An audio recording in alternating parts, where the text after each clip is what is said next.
eu listei 5 propostas. Vamos lá. A primeira é a atribuição de efeito meramente devolutivo como regra geral nas apelações. Por quê? Atualmente, o que existe é a regra do duplo efeito nas apelações, né? Quando o sujeito perde a demanda e apela, ela, via de regra, é recebida no duplo efeito. Por quê? Porque o artigo 520 do CPC, ele lista as hipóteses em que o recurso é recebido no efeito meramente devolutivo. Então, na regra, no caput, ele é recebido no duplo efeito. E nos incisos são listados as hipóteses em que é recebido apenas no efeito devolutivo. Existe um projeto de lei que já está tramitando lá no Congresso, que vai inverter essa lógica. Ele vai dispor o quê? Vai dispor que o recurso de apelação ele é, em regra, recebido apenas no efeito devolutivo e apenas em caso de dano irreparável ou de difícil reparação, o magistrado pode receber o recurso no efeito suspensivo, né?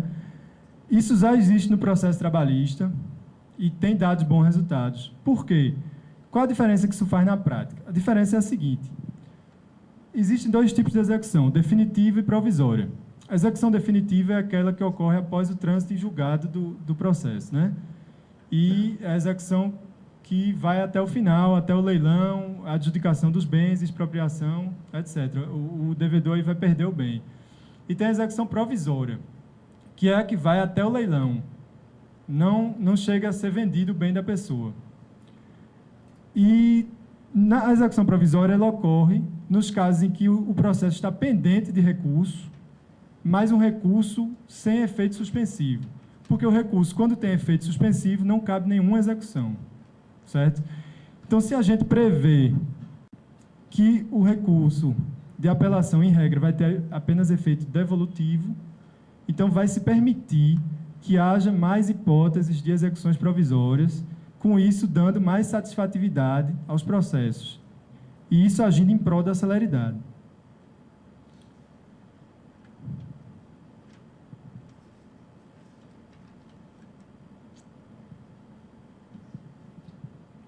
Inclusive, isso é uma tendência mundial. Tem vários países que já adotam o efeito meramente devolutivo como regra. Por exemplo, Portugal, Inglaterra, Alemanha, Itália, vários países. Isso é uma tendência do qual o Brasil não vai certamente escapar.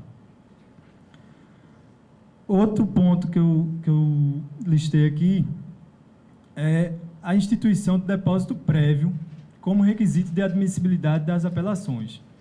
O que é isso? É o sujeito que perde a demanda e quer apelar, ele tem que depositar aquele valor ao qual ele foi condenado a pagar, ou depositar o bem controvertido na ação, né? Por que isso é interessante? Porque no momento que ele deposita o dinheiro, se ele não depositar, o recurso não é conhecido. É declarado deserto por falta de depósito. E isso é interessante porque esse valor depositado ele serve, primeiro, para garantir a execução. Porque se o cara apela e no final perde, aquele valor que está depositado vai servir para o devedor que ganha a ação se satisfazer com aquele montante, né? E do mesmo modo inibe que uma pessoa que não tem muita... Ela sabe que não tem muita razão ali, que não tem um bom direito, mas recorre apenas para protelar. Então, isso vai ser evitado se ela tiver que tirar o dinheiro do próprio bolso e depositá-lo para recorrer. Mas aí tem que se tomar cuidado do seguinte: se o cidadão ele não tem condições de pagar o depósito, se ele for beneficiário da assistência judiciária, e aí ele estaria isento aí desse depósito, né? Porque também não se pode ferir o princípio da ampla defesa, da recorribilidade das decisões judiciais, etc. Tem até um questionamento interessante, se seria constitucional isso. Por quê? Porque o STF apreciou aquela questão do recurso administrativo. em que era prevista a obrigatoriedade de depósito de 30% do valor controvertido, né?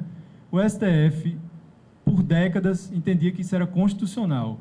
E, recentemente, o STF mudou de opinião e passou a entender que isso é inconstitucional.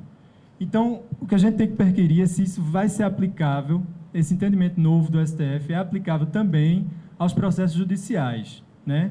Ou seja, se o depósito prévio nos recursos judiciais, ele é possível ou ele é inconstitucional.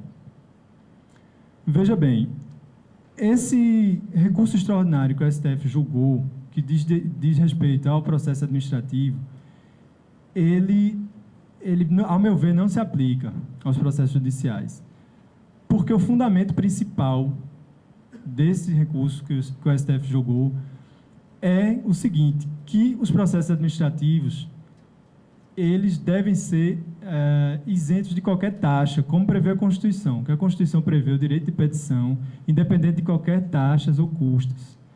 Isso administrativamente. Agora, no processo judicial, a regra é a cobrança de taxas. Existe, sim, e quando a pessoa entra com a ação, a regra é pagar as custas, né? Quando recorre, paga o preparo. Isso aí só isenta quem?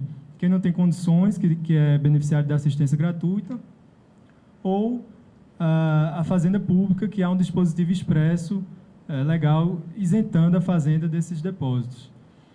Agora, na minha opinião, se esse dispositivo legal fosse revogado, a Fazenda poderia também ser atingida pela obrigatoriedade de depósito prévio. Eu acho, inclusive, que isso não colide com o regime de precatórios. Por quê? Porque aí não está se exigindo que a Fazenda pague nada. Isso não é um ato de pagar.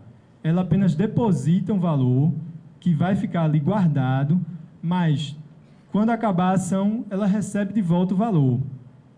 Então, a diferença com a Fazenda sendo a depositária aí é que o valor depositado não vai ser utilizado para a satisfação do credor.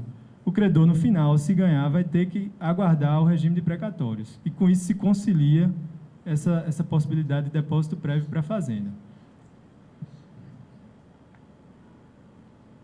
Outro assunto interessante é a possibilidade de estipular um valor abaixo do qual não cabe apelação. Seria um valor ínfimo, uma causa em que economicamente, financeiramente, não é viável você recorrer, movimentar toda a máquina do Poder Judiciário, provocar gastos públicos para discutir algo que beire a R$200, R$100, entendeu? E isso, ao meu ver, não ofende o princípio do duplo grau de jurisdição. Por quê? Primeiro, porque o duplo grau de jurisdição, ele é uma garantia, mas não está previsto expressamente na Constituição. E eu entendo que o duplo grau de jurisdição ele pode ser flexibilizado. Ele não está sendo extinto com essa proposta, né?